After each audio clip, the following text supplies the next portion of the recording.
Depois dessa mesa redonda incrível com o Dr. Paulo, com o Dr. Michel, com a doutora Graziella, tenho o prazer de apresentar o professor Dr. Guilherme Lopes Yamamoto, que possui graduação em Ciências Moleculares pela Universidade de São Paulo, graduação em Medicina pela Universidade de São Paulo, residência em Genética Médica também pela USP.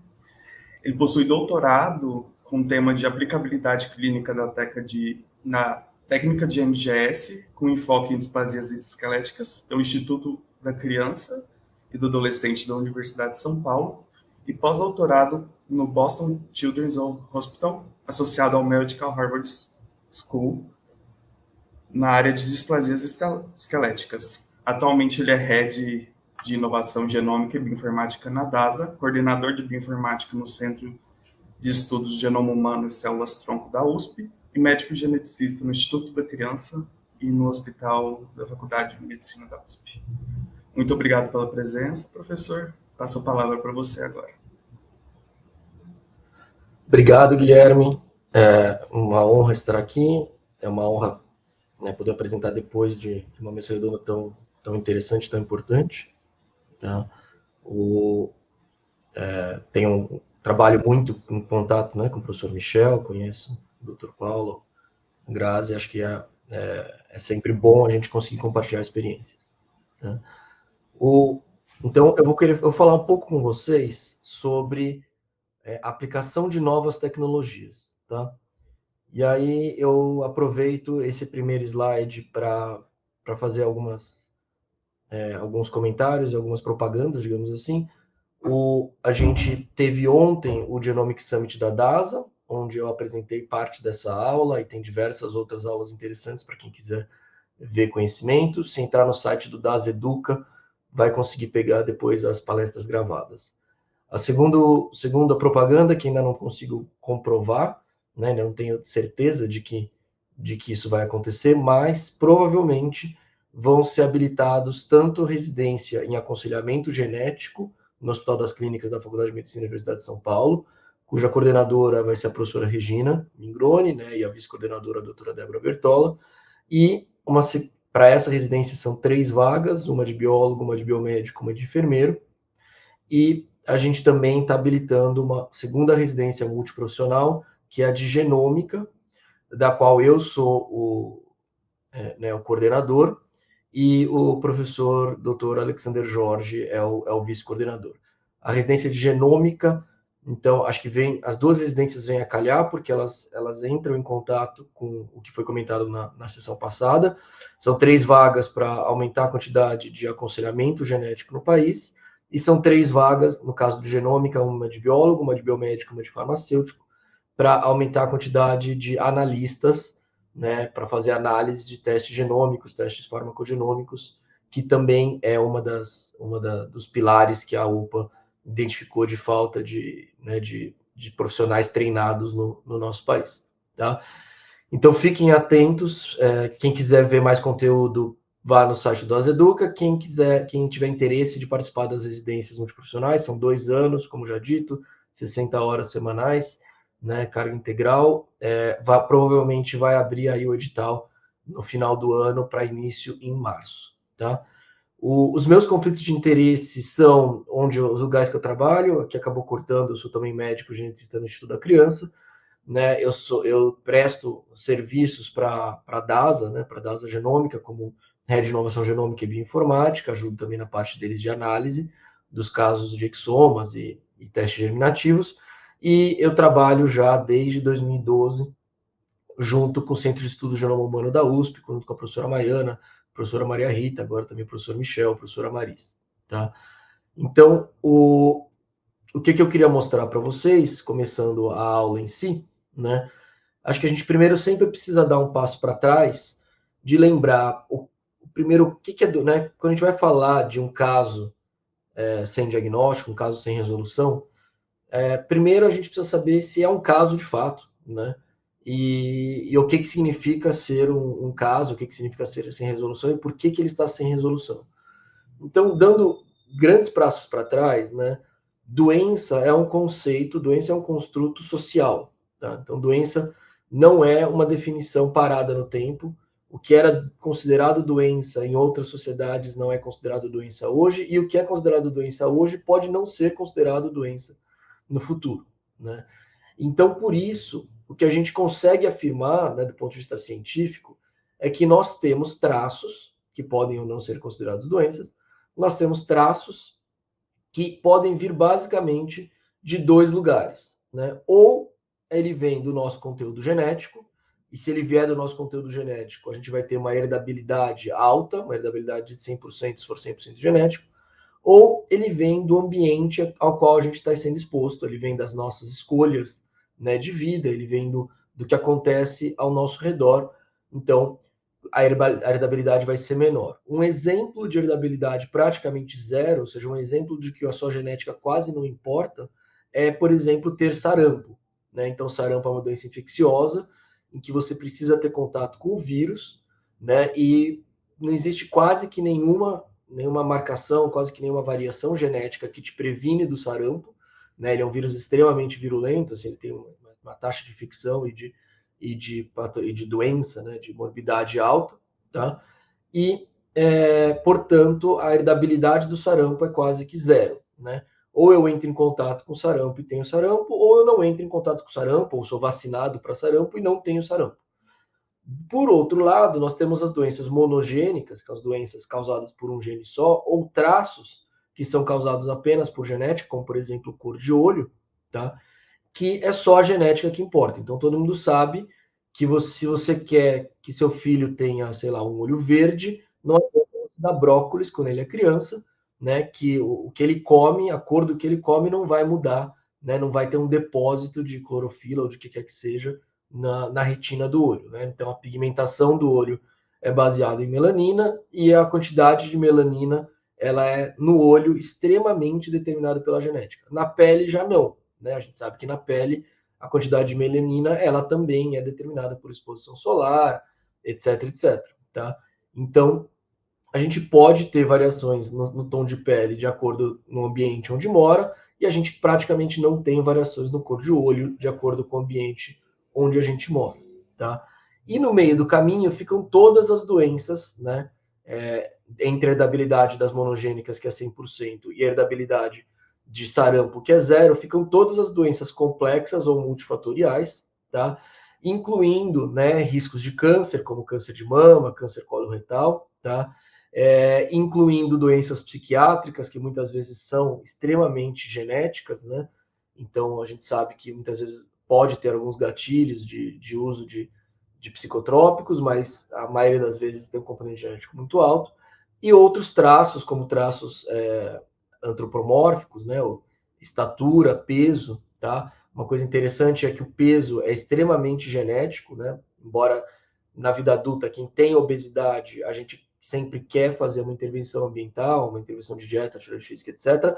Você ser predisposto a ter ou não alto peso e obesidade é extremamente genético, muito próximo dos valores de estatura, né? Então, a gente sempre enxerga a obesidade mais como algo que tem a ser feito ambiental, porque, obviamente, estatura depois dos 18, 20 e poucos anos, a gente não consegue mais mudar do ponto de vista ambiental, mas, né, existe, é importante, isso é importante para aconselhamento também, né? Cada vez mais a gente vai sair dos testes que a gente tem até 2000, né? 2020 a gente focava muito nos testes monogênicos, porque é o que a gente conseguia testar e conseguia entender, e é o que eu vou focar bastante nessa aula, mas cada vez mais nós vamos fazer testes de score de risco poligênico, nós vamos fazer testes de risco, né, de variantes de menor né, de menor impacto e maior complexidade, então múltiplas variantes acontecendo ao mesmo tempo, predispondo chance de autismo, chance de esquizofrenia,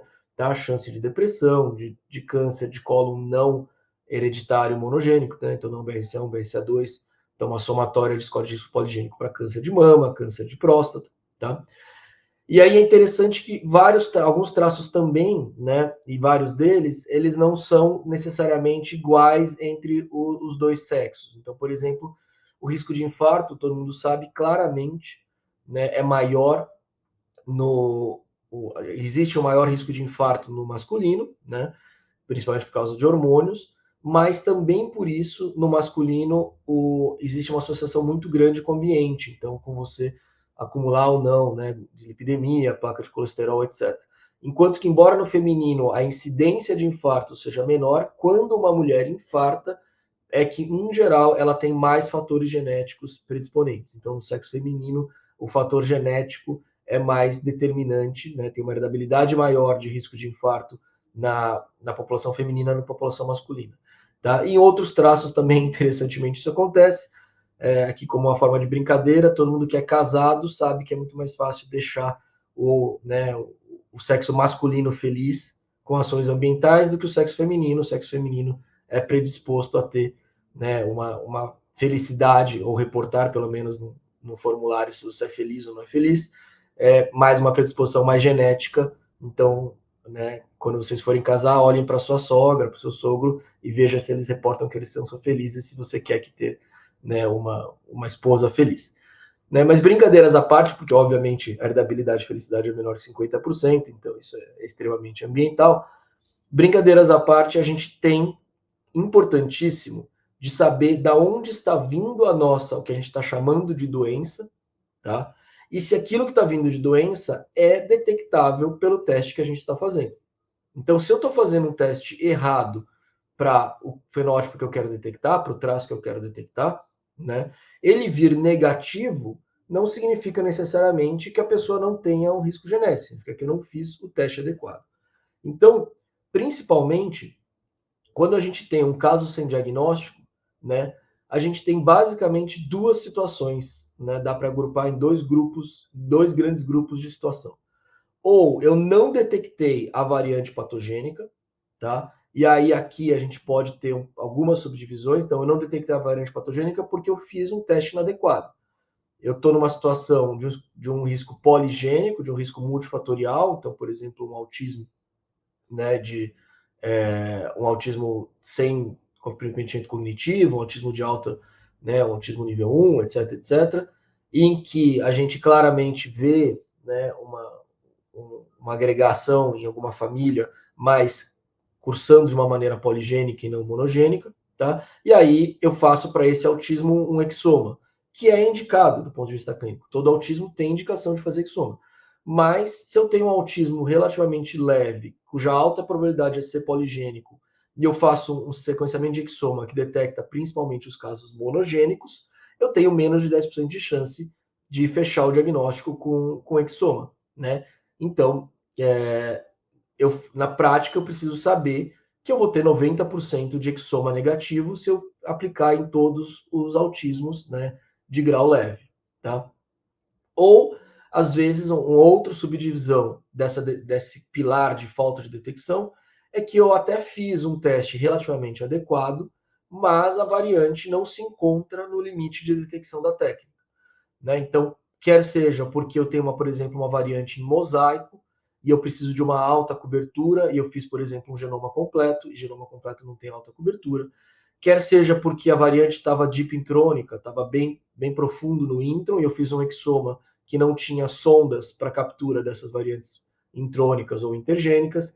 Quer seja porque eu fiz um exoma ou um genoma e eu não apliquei uma ferramenta de bioinformática para detectar a expansão, por exemplo, né, em Huntington, X frágil, ataxia de Friedreich, Machado-Joseph, etc, etc. Então, doenças são causadas por expansão e não variantes SNV ou indel, tá? Então, diferentes tipos de coisas podem acontecer, eu vou comentar algumas delas, que levam à falta da detecção de uma variante patogênica. Quer seja porque você usou um teste inadequado ou porque a detecção da variante estava no limite né, de detecção da técnica.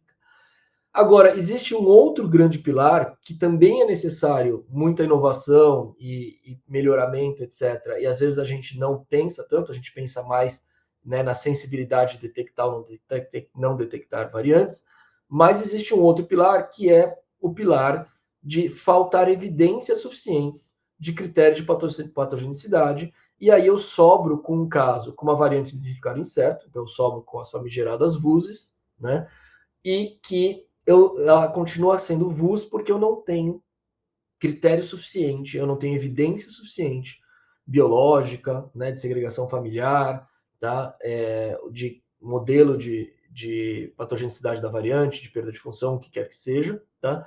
Para a gente conseguir classificá-la como provavelmente patogênica ou como patogênica e, portanto, fechar o diagnóstico, fechar a resolução do caso e aí poder, consequentemente, ir para uma consulta de aconselhamento, né, com esse diagnóstico fechado, na qual eu posso dar riscos de uma maneira mais assertiva, né, conseguir encaminhar para situações de outros profissionais, para situações de reprodução assistida, tá, adoção, o que quer que seja a escolha da família, né, mas poder fazer as informações necessárias e adequadas na consulta de aconselhamento genético, enquanto que eu tenho casos que não fecharam, eu vou ter que fazer também informações, eu vou falar, olha, até o momento nós não conseguimos fechar, existe a chance de ser dominante, existe a chance de ser recessiva, existe a chance de ser multifatorial, se for dominante teria até um risco de 50% se os pais forem afetados, ou menor que 1%, restrito a mosaicismo gonadal, se for recessivo, se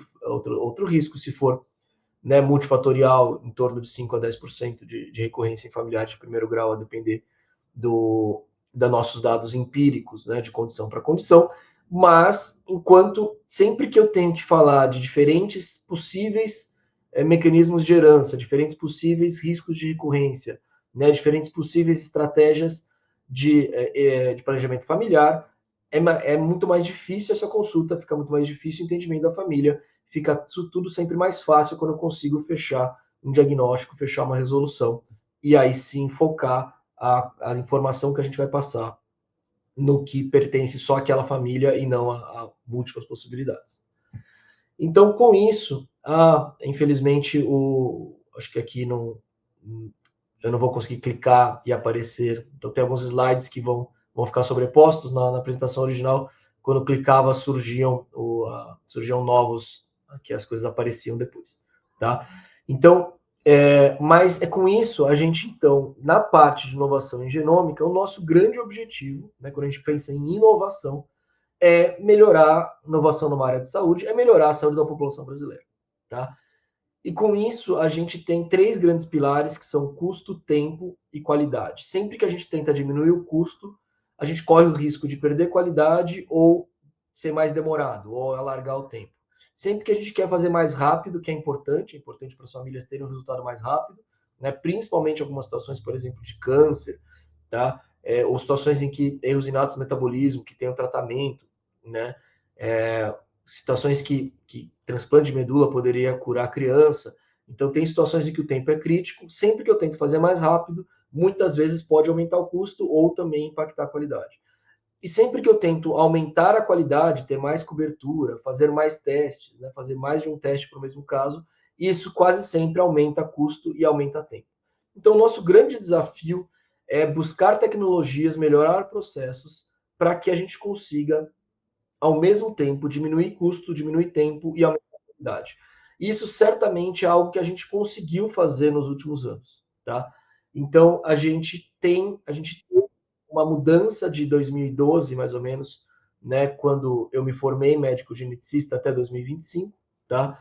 A gente teve uma mudança muito grande enquanto a gente consegue fazer de testes genéticos e qual é a acessibilidade. Embora, como já discutido, ainda infelizmente não temos no SUS de uma maneira ampla, está começando a entrar agora Exoma, né? A gente com certeza já tem muito mais, mesmo no SUS, através de projetos de pesquisa, através de iniciativas do Ministério, etc., tá? E mesmo alguns testes patrocinados, do que a gente tinha há 13 anos atrás, 15 anos atrás. Tá? E aí, então, eu vou comentar com vocês de algumas novas tecnologias e como que essas tecnologias nos ajudam a fechar diagnóstico. Tá? As primeiras tecnologias de proteômica e transcriptômica espacial ainda, infelizmente, não estão na prática clínica, né? É algo que a gente que provavelmente vai chegar, então acho que é muito interessante ver o futuro, tá? Mas depois, mais para frente, várias dessas outras tecnologias já estão na prática clínica, como que elas influenciam a nossa resolutividade de casos, tá? A gente vai falar então um pouco de proteômica, de transcriptômica, de sequenciamento de terceira geração ou de reads longos, de uso de metilação como uma maneira de detectar PP4, vou explicar o que é o PP4, tá? Novos usos de NGS, né? Então o que há de novo no sequenciamento de nova geração, e comentar sobre plataformas de análise de dados genéticos e, como já foi dito, a necessidade de prontuários eletrônicos. Tá? Então, a primeira tecnologia que eu queria comentar com vocês, nova, que a gente ainda não está usando, mas ela já existe, já está difundida, tá? É uma tecnologia de detecção de proteína. E por que ela é muito interessante? A maioria das vezes, quem já trabalhou com proteína, quem já teve que fazer o Western blot, né, se descabelar com aquelas bandas, né, que parecem mais aparição de fantasma, né, de poltergeist num gel, tá? E que nunca aparece no kilodalton que você quer, que o anticorpo não tem ligação específica, etc, etc, etc, né? Obviamente, isso os cientistas ficaram tentando melhorar. E uma maneira muito interessante, que só foi possível, obviamente, na última década, porque dependeu do avanço de síntese de oligonucleotídeo e do avanço da capacidade de sequenciamento desses oligonucleotídeos, é essa tecnologia da Olink. Tá? Então, o que eles fazem? Eles usam um oligonucleotídeo grudado em um anticorpo, tá? E ao invés de usar só um anticorpo como sonda, eles usam 2 oligonucleotídeos que são complementares semelhante à técnica de MLPA. Eu preciso ter uma ligação, uma complementaridade entre os oligonucleotídeos, tá? Para que você consiga ter sinal, mas com isso, cada oligonucleotídeo está grudado em 2 anticorpos diferentes, né? Que tem especificidade para aquela proteína em sítios diferentes. E com isso eu aumento muito a especificidade para a proteína, porque se só ligar um anticorpo, por exemplo, como na figura de baixo, tá? Só ligar um anticorpo, que é o azul, inespecificamente numa proteína amarela, o outro anticorpo muito provavelmente não vai ligar, né? O outro anticorpo azul não vai ligar, e aí eu não vou ter uma hibridação dos oligonucleotídeos, porque eles não são complementares. E aí, com isso, eu só detecto, eu aumento muito minha especificidade, e melhor do que isso, eu consigo colocar, né, milhares de anticorpos e milhares de oligonucleotídeos, como se fossem primers, entre aspas, e eu consigo fazer essa detecção em sequenciamento de nova geração. Então, nos mesmos sequenciadores que eu vou mostrar ao longo da apresentação, tá? A gente consegue fazer detecção de milhares de proteínas agora ao mesmo tempo. Se eu não tiver o sequenciador, eu posso ainda fazer por um PCR multiplex, e aí um PCR multiplex vão ser dezenas, limitados para quantos eu consigo multiplexar naquele ensaio. Tá? Mas cada vez mais a gente está andando para milhares, e com isso a gente vai ter uma assinatura proteômica, né, do tecido que a gente pegar. Isso a gente não está na faixa clínica, mas a gente já vai começar a conseguir fazer, e principalmente nas situações em que esses milhares de proteínas que eu tenho anticorpos for uma das proteínas que eu estou em dúvida, que eu estou procurando, né, para o meu caso de doença. Então, por exemplo, eu tenho uma VUS em uma proteína de colágeno, né, e esse proteína de colágeno está contido na amostra que eu estou pegando, está contido nos anticorpos que eu tenho. Então, nessa situação, eu poderia começar a fazer estudos funcionais da presença dessa proteína ou não no paciente, e com isso eu consigo fazer uma coisa que a gente não conseguia fazer, que é colocar o critério PS3, né? É o critério de um estudo funcional mostrando em que existe a perda do produto proteico. Então, eu vou voltar sempre nesses critérios ACMG, tecnologias que me ajudam a encontrar evidência biológica para chegar em critério de patogenicidade, a gente vai olhar o SMG. Tecnologias em que me ajudam a detectar uma variante que eu não detectava antes, eu vou só comentar que é uma tecnologia que melhora, né, a detecção de variantes, em o que eu encontro a mais. Tá? Então, nesse caso, é possível que no futuro a gente use proteômica de uma maneira mais ampliada para conseguir ter critérios de patogenicidade de estudo funcional e, com isso, levar variante de significado incerto da categoria de VUS para a categoria provavelmente patogênica ou patogênica. Uma outra tecnologia muito interessante é a transcriptômica, e agora a transcriptômica espacial. Tá? A transcriptômica ela já está na prática clínica em câncer hereditário, então ela funciona como um estudo funcional se aquela variante que eu suspeito que tem alteração de splicing e, portanto, perda de função, né, realmente está levando à falta do RNA, à falta da perda de função. Tá? E aí, mas interessantemente, além de só tentar fazer RNA-seq total, né, que a gente chama de bulk RNA ou transcriptoma, né, em é uma média do que da amostra que a gente tem, na transcriptoma de RNA, de sequência de RNA total, a gente agora consegue fazer transcriptômica de célula por célula. Tá? Então, desde essa década, em 2020, a gente consegue mostrar, a gente consegue, com os próprios sequenciadores atuais, que são uma grande máquina fotográfica, tá? Com uma placa de vidro, a gente consegue ver, né, numa posição do espaço, qual é o gene que está expresso ou não, tá? Então, por exemplo, em diferentes pedaços do tecido, em diferentes pedaços, né, das células, eu posso ter expressão de um gene, né, e isso pode variar ao longo do tempo também, depois eu posso ter expressão desses outros genes em outro pedaço do tecido, tá?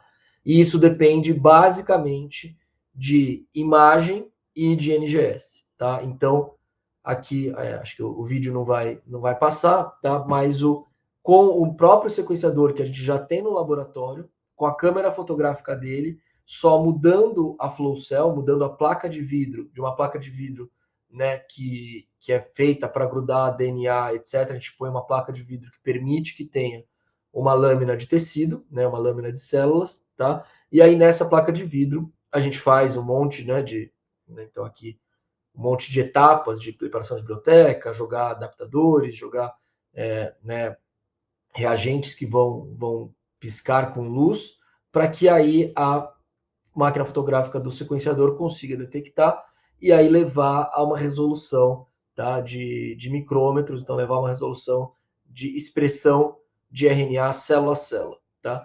Com isso também a gente entra também no PS3, tá? Mas em algumas situações no PVS1, que ficou cortado aqui no slide. Tá? Então, não, desculpa, ele está aqui embaixo. No PVS1, que está aqui na direita do slide. Por que do PVS1? Porque se eu comprovo que essa era uma variante, por exemplo, que estava um sítio críptico de splice, então é uma variante que o Splice AI falava para mim, uma ferramenta de predição de splice, falava, pode ser que ela leve a splice, mas eu não sei se ela leva mesmo, tá? Ela ia ficar no máximo com um PP3, que é uma linha computacional evidenciando um possível dano, mas se eu comprovo por RNA, né, se eu comprovo por transcriptômica que aquele RNA realmente não existe, que o splicing foi alterado e o RNA esperado não está lá mais no tecido, tá? Eu posso levar a uma comprovação de que isso é uma mutação de perda de função, e aí seria um PVS1 baseado em dado de RNA. Então, poderia tanto cair num estudo funcional, quanto cair em um PV, dependendo da situação, cair em um PVS1 mostrando que tem perda de função. E aí eu levo um caso sem diagnóstico para um caso provavelmente patogênico. Uma outra tecnologia que está surgindo e é extremamente importante em diversos casos sem diagnóstico é o sequenciamento de terceira geração ou o sequenciamento de reads longos, tá? Já existem 3 companhias diferentes fazendo sequenciadores, então a PacBio tem um maior e um menor. A gente tem o primeiro Revio, né, que está chegando em Ribeirão Preto, aqui no Brasil, tá?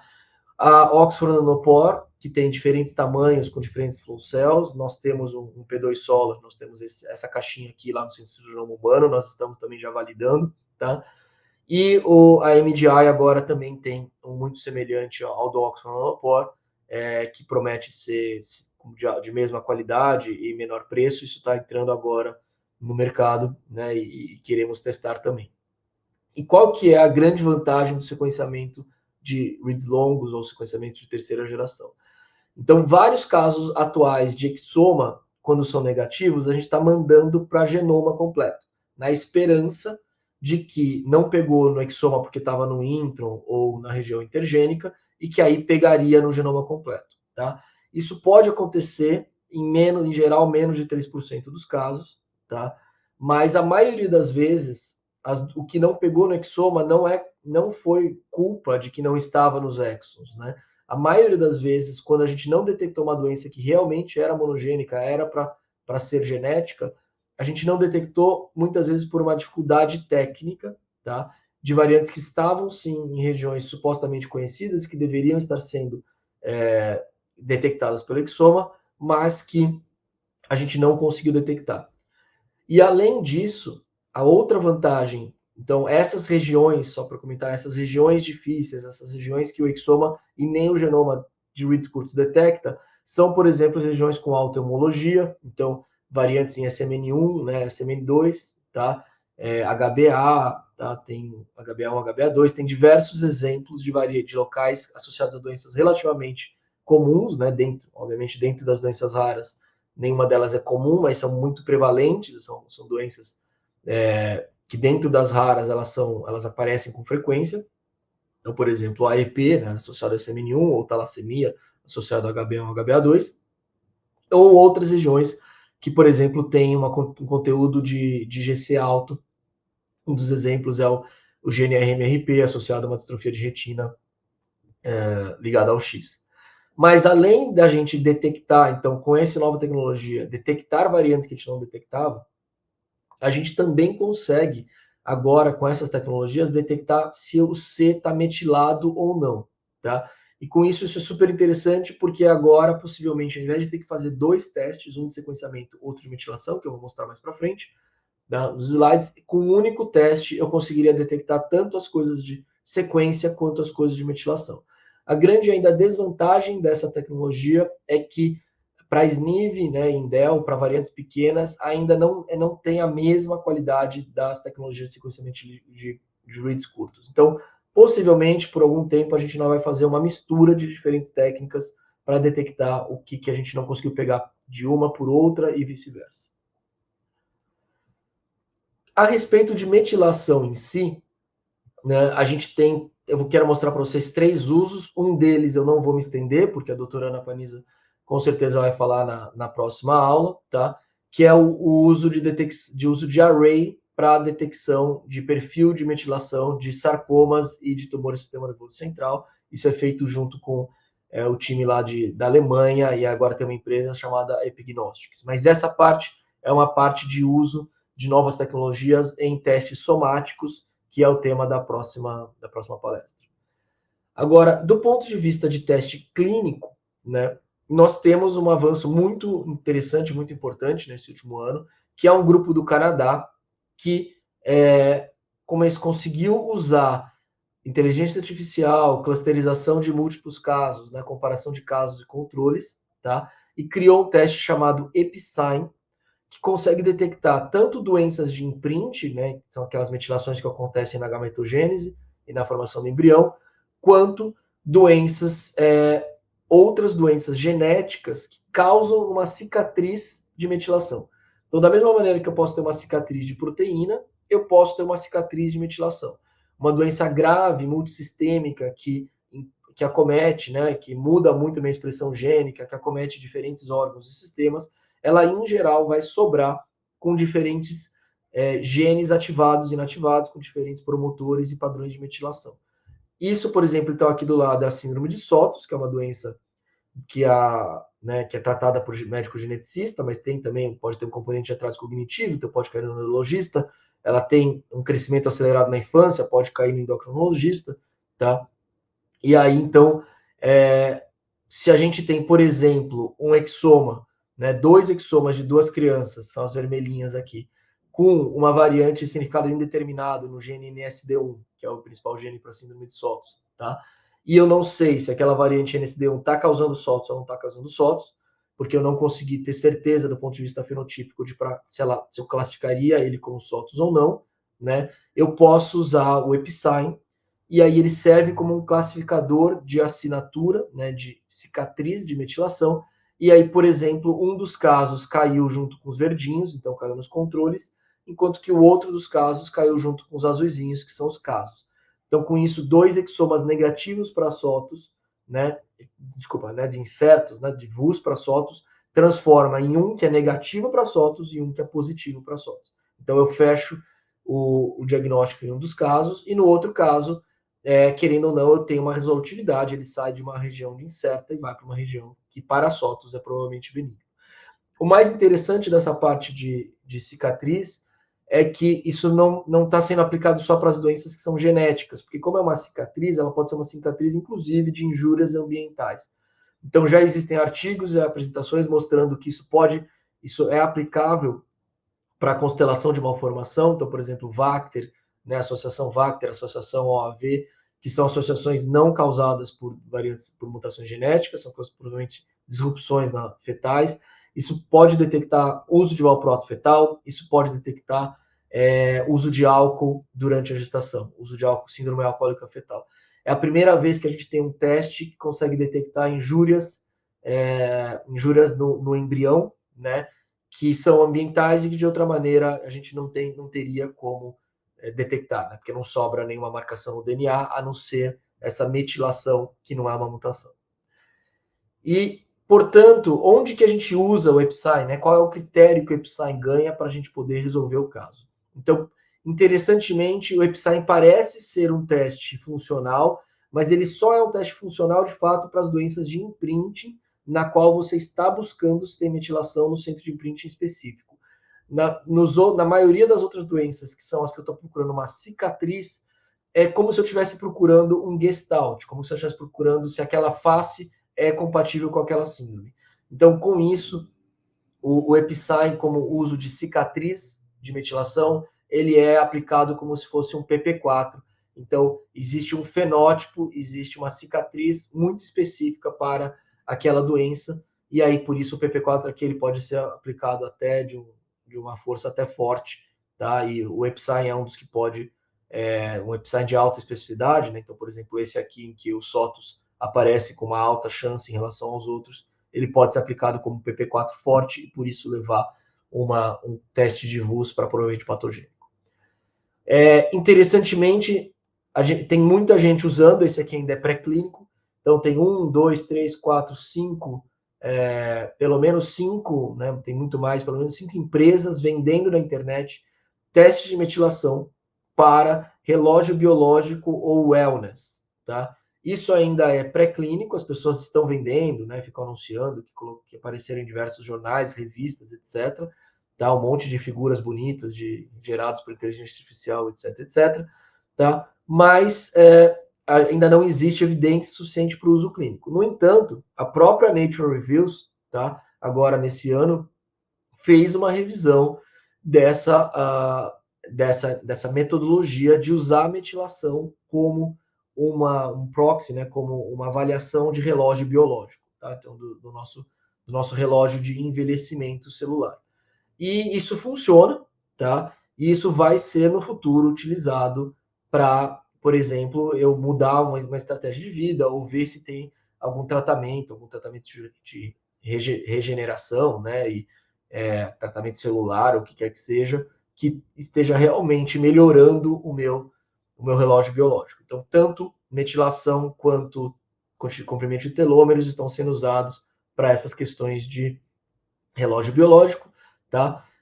Mas isso aqui é uma novidade interessante, mas que não ajuda necessariamente muito a gente resolver os nossos casos clínicos no momento.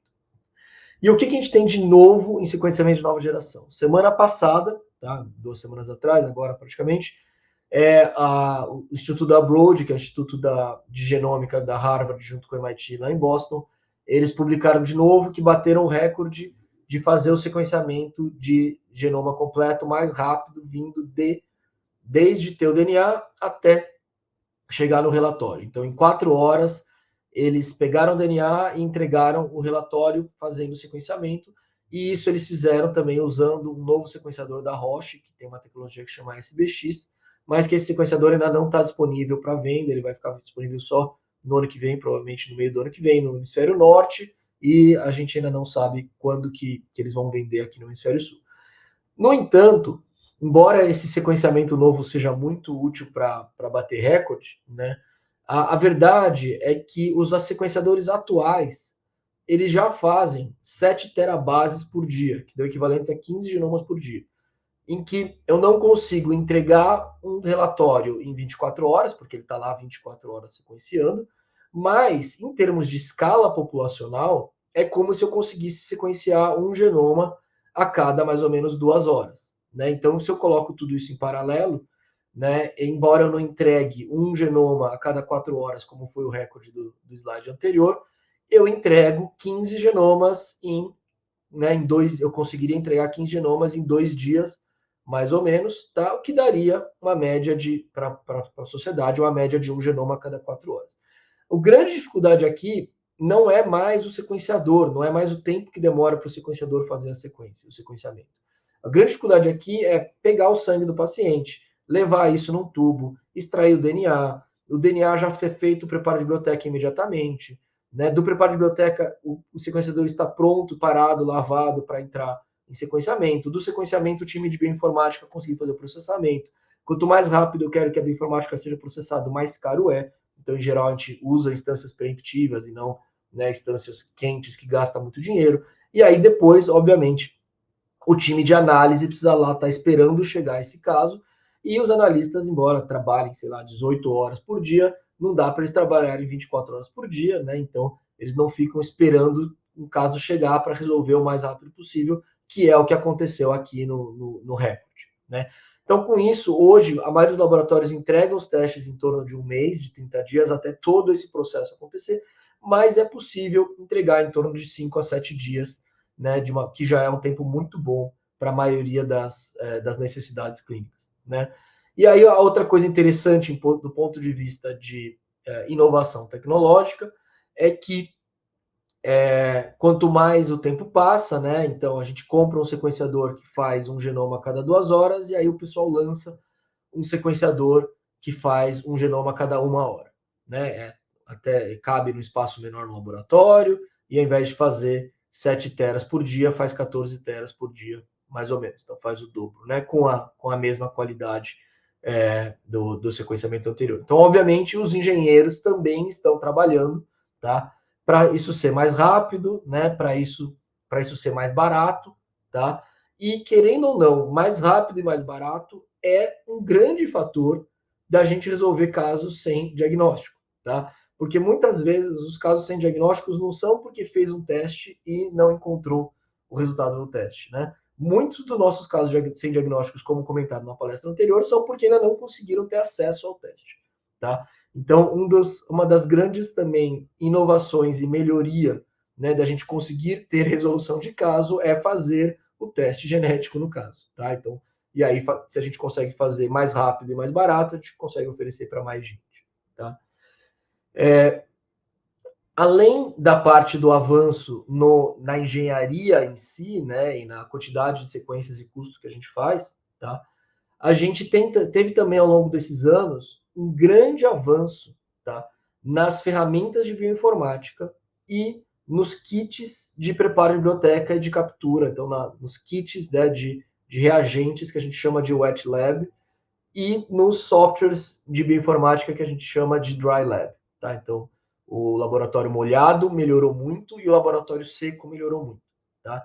As plataformas que a gente usa hoje, como por exemplo a Franklin, né, que agora é da QIAGEN, e a Sofia DDM, né, da Sofia Genetics, por exemplo, elas antes, quando eu comecei a fazer análise em 2012, a gente usava a tabela de Excel, né, e tinha que ficar procurando qual era a variante em 20 mil variantes que causava, e não tinha nenhum tipo de ajuda, né? A gente tinha que fazer filtros da nossa cabeça, tá? E em 2012 a gente não tinha ainda nem a padronização do ACMG 2015, que melhorou muito da gente não ficar fazendo os nossos filtros da nossa cabeça, né? Mas agora, em 2025, a gente tem, por exemplo, esse artigo que avalia 7 ferramentas de bioinformática e que conclui que muitas delas têm uma ótima performance, tá?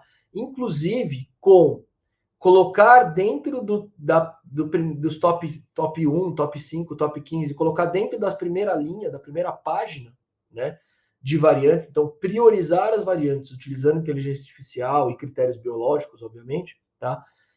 A maioria dessas ferramentas consegue colocar a maioria, tá, das variantes na primeira página. Eu não preciso ficar procurando em 20, né, uma agulha num palheiro de 20 mil linhas. Agora, a maioria das vezes, na primeira página, a variante que causa doença na pessoa, na criança, das doenças monogênicas, ela aparece, né? Então, mais de 80% das vezes, ela aparece na primeira página. Além disso, as próprias plataformas estão sendo treinadas em aplicar adequadamente os critérios, né, de patogenicidade variante. E com isso, cada vez mais, a gente não pode confiar, porque ainda, infelizmente, está em 75% das vezes eles acertam as melhores plataformas, mas cada vez mais isso dá menos trabalho para os analistas, porque cada vez mais a maior parte das variantes foram adequadamente classificadas como VUS ou provavelmente patogênica, né? É inaceitável ainda hoje eu errar em 25% das vezes, né? Ninguém quer ir, nenhum profissional de saúde, e falar, olha, tem 25% de chance de eu estar errado, né? Mas já é uma ajuda muito grande, é uma aceleração muito grande. Os profissionais de saúde já partirem de uma, né, de um backbone, que partirem de uma situação em que a maioria das vezes a plataforma está acertando e com isso detectando a variante, tá? Então, principalmente a parte de wet lab, a parte de melhoria da captura, a gente está atacando detectar variantes que antes não eram detectadas. Então, a parte a gente está, inclusive, agora desenhando um novo kit customizado de captura de exoma para que pegue variantes intrônicas conhecidamente patogênicas do ClinVar, para que pegue expansões, variantes de expansão que são associadas à doença, para que pegue variações estruturais intergênicas, né, como inversão Bolland, né, intrônicas ou intergênicas, como inversão Bolland, ou fusão de leucemias, linfomas, tá? Ou mesmo variantes associadas à farmacogenômica, que antes não eram pegas no exoma, porque a gente fazia de uma maneira um tanto quanto simplória, né? O análise de exoma só o que está no exon, e agora a gente quer fazer análise, entre aspas, de exoma, tudo que é de importância clínica, tá? Então, com o avanço da parte molhada, a gente detecta mais coisa, e com o avanço da parte de informática, a gente tanto detecta mais coisa, como a gente também classifica melhor e chega em critérios de patogenicidade, evidência biológica de que isso pode causar doença. Principalmente quando essas plataformas nos ajudam a encontrar artigos na literatura que já descreveram aquela variante, portanto, eu consigo aplicar alguns critérios, como, por exemplo, a segregação em famílias ou a contagem de casos, tá? Então, nesse caso, se a plataforma me encontra um artigo na literatura, eu posso, e nesse artigo eu mostro, por exemplo, que houve segregação entre as pessoas, tá? Ou eu mostro que a variante foi de novo, aplica o PS2, ou quanto mais pessoas afetadas pelaquela síndrome específica estão descritas, eu vou aplicando o PS4 suporte. E aí eu chego nesse slide que é muito interessante, que além da melhoria na engenharia, além da melhoria nas plataformas de software, além da melhoria, né, dos kits molhados de reagente, a gente teve também uma melhoria no nosso conhecimento científico a respeito de genômica clínica. Tá? Então, o que surge em 2015 como uma pedra fundamental, né, de classificação de variante, que é o artigo da Richards, com essa tabela que eu mostrei extensivamente ao longo da apresentação, ele vai sendo melhorado nessa década, tá? Nessa última década, com critérios do ClinGen, a CMG, a MP, e culmina, né, a melhoria é contínua, então a CGS é quase que anual ou bianual, ele solta uma atualização, mas hoje a gente considera que a classificação da CGS de 2024 é a que está melhor equilibrada, é a que determina a que mais acerta, né? Quando você vê se aquela VUS realmente era patogênica ou não, depois que você consegue fazer segregação dos pais e fazer mais investigações biológicas, essa classificação da CGS é a que a gente considera que está a mais atual e a mais adequada. Então, por isso ela foi incluída. Quem estiver fazendo o curso a disciplina da professora Regina de genética desse ano, quarta-feira a gente vai ter uma aula que incluiu esse artigo, tá, na nossa aula sobre classificação de variante. Então, a melhoria dos consensos também ajudou a tirar casos de VUS e levá-los para provavelmente patogênico, ou ao contrário, pegar casos de VUS ou provavelmente patogênico e levá-los para provavelmente benigno, que também é uma resolução. Nem sempre a resolução do caso é só você levar para patogenicidade, né? Levar para benignidade também é uma resolução do caso, tá? E aí, existe um último avanço que é muito interessante, que as pessoas não lembram, tá? Em que eu sempre comento, a professora Juliana Salum, que é uma professora da Unifesp de de oftalmogenética, então a principal oftalmologista que trabalha com genética no país, já fez a primeira terapia gênica, né, de doença genética ocular, tá? Ela é quem manda para a gente os painéis falando, olha com carinho o gene ABSA4, e aí, né, batata, sempre que você olha, tem variante. Quando ela escolhe um gene, tem variante patogênica naquele gene, né? Então, porque ela tem 30 anos ou mais de experiência em doenças retinianas né, que na maioria das vezes são genéticas. E aí ela comenta em um artigo que ela publicou recentemente de inteligência artificial, né, que ela foi parceira, que a inteligência artificial para detecção de doenças de retina está funcionando super bem e acerta mais do que os residentes de oftalmologia e do que os médicos jovens. Mas uma coisa que não foi incluída no artigo é que os médicos com mais de 15 anos de experiência em olhar a imagem de retina ainda acertam mais do que a inteligência artificial. Então, existe sim uma curva de aprendizado, né? Principalmente nessas áreas que são extremamente complexas e que dependem da avaliação de múltiplos critérios para você tentar fechar um diagnóstico. E aí a parte interessante é que hoje, infelizmente, nós ainda não temos ninguém com 15 anos de experiência em genômica clínica, porque a genômica clínica surge basicamente em 2010, 2012, tá? Então, com isso, uma das grandes avanços, nos grandes ajudas para fechar casos e diagnósticos é a melhoria contínua das nossas pessoas, tá? Então, a gente precisa investir em cursos, né, de treinamento, a gente precisa investir em melhoria contínua de quem já está analisando, em atualização, ir nos congressos, atualização dos critérios, discussão do porquê a gente acha, ver o que aconteceu de fato com aquele caso clínico, não adianta só você no laboratório classificar a variante e depois não saber o que aconteceu, né? O ideal é que a gente tenha o feedback da parte clínica, mas isso tem acontecido e eu tenho certeza que hoje, em 2025, a gente tem uma massa crítica de analistas de genômica clínica, né, muito maior e muito melhor do que a gente tinha em 2010, 2012, quando era só uma meia dúzia de analistas. Então, com isso, eu termino minha apresentação e vou ficar aberto a perguntas, mas com um conceito muito interessante, que no Congresso de 2016, Congresso Internacional de Genética Humana, de 2016, em Kyoto, tá? Um médico holandês, o Han Brunner, ele comentou, falou uma frase que foi muito marcante, né, e que fez estardalhaço no congresso lá em 2016.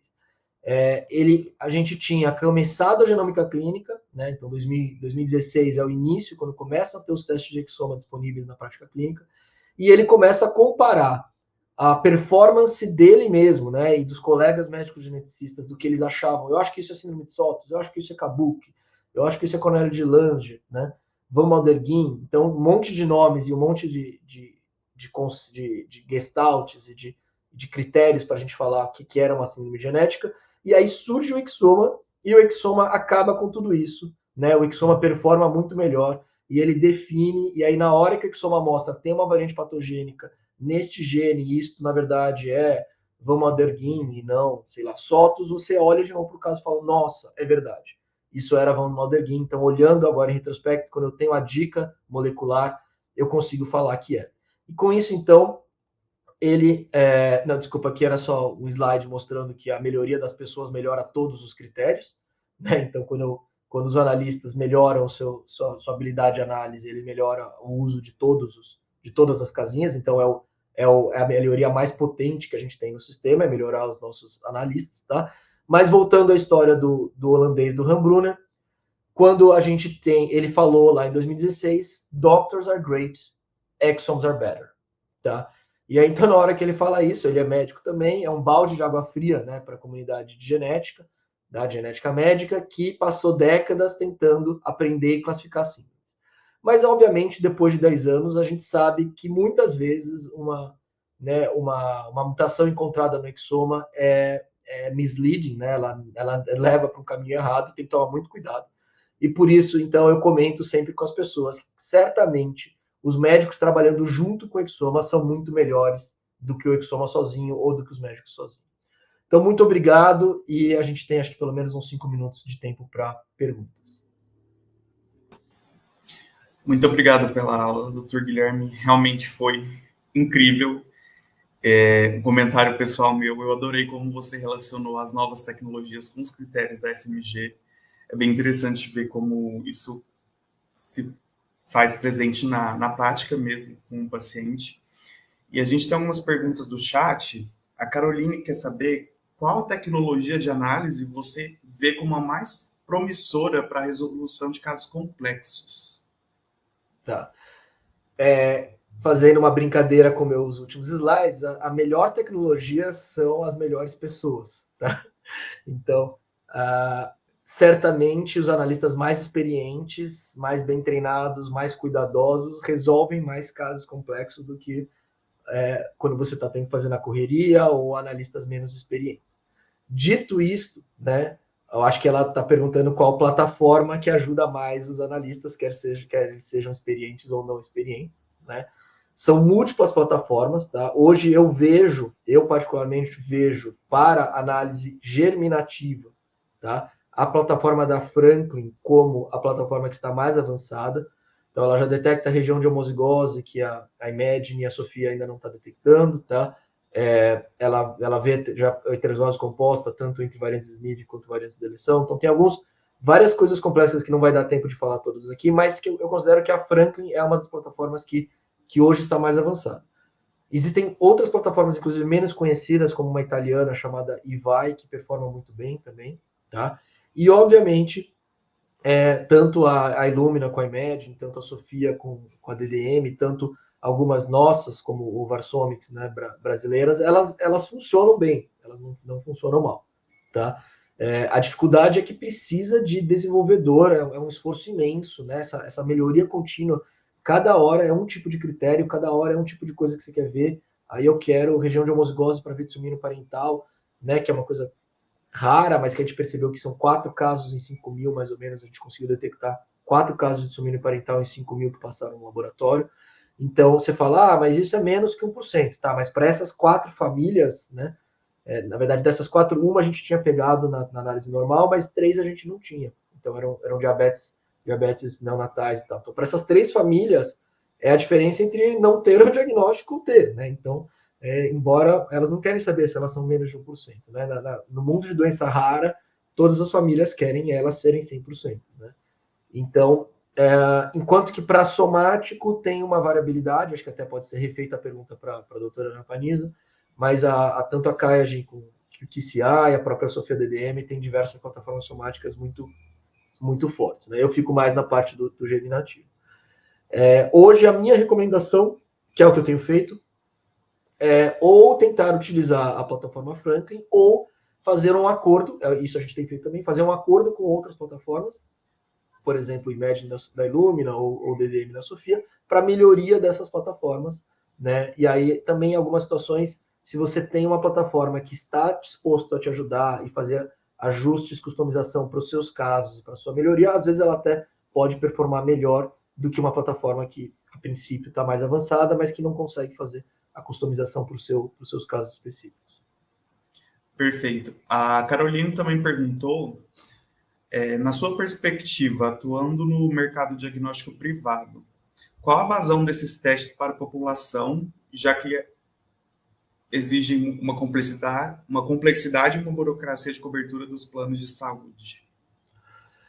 Acho que cada vez mais a gente está numa progressão de nada, né? A gente obviamente não chegou em tudo, tá? Mas cada vez mais a ANS, as diretrizes de utilização técnica, o Ministério tem dado atenção. Eu acho que agora a doença rara foi tema da Organização Mundial de Saúde, tá? Na ONU, recentemente, agora no meio do ano. E isso também foi assinado por diversos países, então, que nem a assinatura do clima, assinatura de desarmamento, etc., foi assinado um compromisso de se investir em doenças raras e de se tratar doenças raras, tá? Pelo Brasil, e o Brasil foi um dos redatores, inclusive, do documento. Então, eu acho que isso traz, pelo menos nessa gestão atual, aqui nesse momento, né, do nosso executivo, isso traz realmente uma esperança, e isso está aumentando sim, tá? E existe já a expectativa de Exoma ser o primeiro first tier e não ter mais que depender de cromossomo, né, de cariótipo e array, tá? Para a próxima revisão né, que vai acontecer nos próximos anos, tá? Provavelmente começo do ano que vem. Então, a expectativa é de sempre aumentar, né? Isso tem um viés, que é o próprio viés do tratamento de autismo atual. Quanto mais eu aumento cobertura, mais os custos do sistema de saúde também aumentam, e aí levam um repasse para todo mundo, e aí fica uma briga, né, de quantas terapias eu posso fazer para autismo, né, quantas abas, quantas fisioterapias, quantas pessoas eu posso alocar e recursos para uma única pessoa, né, enquanto tem outras múltiplas pessoas precisando de coisas do sistema de saúde e do convênio, né? Mas isso está acontecendo, isso vai aumentar. E hoje a gente já tem uma vazão, tá, nos grandes laboratórios, cada grande laboratório de mais de 1.000 testes por mês. Então, a gente esteja fazendo, tá, no país em torno de 3 a 5 mil testes por mês. O próprio Ministério queria fazer 50 mil testes no ano. Tá? E aí, com isso, a gente vai começando a chegar perto da incidência, não da prevalência, a gente tem um backlog que a gente precisa resolver, né? Então a gente precisa resolver os que ainda não tiveram, faz tempo que precisam e ainda não tiveram, mas uma vez que a gente conseguir resolver esse backlog de quem precisa, a gente vai chegar perto da incidência de quais são as novas pessoas nascendo que precisam fazer teste, e nesse momento vai ser muito bonito, porque daí a gente vai conseguir fazer para quem precisa e não ficar esperando, né, num backlog. Acho que a gente terminou o nosso tempo, né, Xará? Acho que dá tempo de mais uma. Mais uma? Então tá bom, mais uma. O Daniel perguntou quanto será que o sequenciamento com long reads deve aumentar na taxa de diagnósticos? Uma ótima pergunta. Tá? Todas perguntas extremamente cabíveis até agora. Provavelmente, tá? Isso não aumenta mais, da mesma maneira que o genoma não aumenta mais que 3% o exoma, o long read não aumenta mais que 3% o normal. Tá? São casos específicos, são casos raros, né? A gente sabe, por exemplo, tem um artigo, depois eu até mando e compartilho, tem um artigo lá dos países árabes, numa situação de extrema consanguinidade, em que você tem certeza de qual é o loco, né? Porque é consanguíneo, você rastreia, você faz os estudos de lote score antigos, em que, nesses casos, o exoma resolveu 95% dos casos. Então, o problema maior do exoma não ser positivo não é que ele não é bom para pegar. O problema maior é que a doença não é monogênica, que a doença não é nem genética, né? Então, eu posso ter deficiências intelectuais ambientais, tá?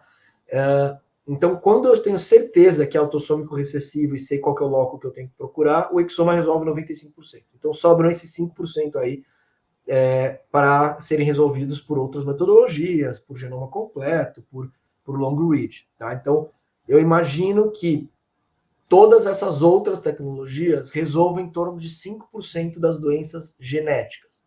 Mas lembrando que uma paciente que é encaminhado para exoma não necessariamente é uma doença genética. Então, portanto, eu não vou necessariamente resolver mais 5% de casos, eu vou resolver talvez mais 3%, 2,5% de casos. Em geral, a gente sabe que mais ou menos de todos os pacientes enviados para teste genético, em torno de 50% são genéticos de fato monogênicos. Talvez tenha aí mais um grupo, e isso é uma expectativa minha. Eu acho que até mais do que o long read em si, a gente conseguir fazer score de risco poligênico, a gente conseguir entrar na avaliação de variantes de menor impacto, tá? Esse sim vai resolver mais casos e vai ter uma explicação genética para mais coisa quando a gente conseguir entrar em oligogênico ou poligênico, tá? Quem tiver interesse, converse com a doutora Débora Bertola e o doutor Lucas Pires, eles estão fazendo uma tese em oligogênico para síndrome de Noonan, para rasopatias, tá? Então, um burden de variantes de médio impacto. E quem tiver interesse, tem vários grupos, eu, Michel, etc., trabalhando com score de risco poligênico para diferentes doenças, tanto oncológicas quanto não oncológicas, tá? Com alunos de doutorado, de iniciação científica, etc. Eu realmente acho, né, que, então, para responder rapidamente, 2,5%, 3% com long read a gente vai resolver. Obviamente, para aquelas famílias que resolveram, eram 100%, né? Então a gente quer ter essa tecnologia. Mas provavelmente oligogênico, poligênico, a gente resolve talvez mais uns 10 a 15%, que é bem mais interessante.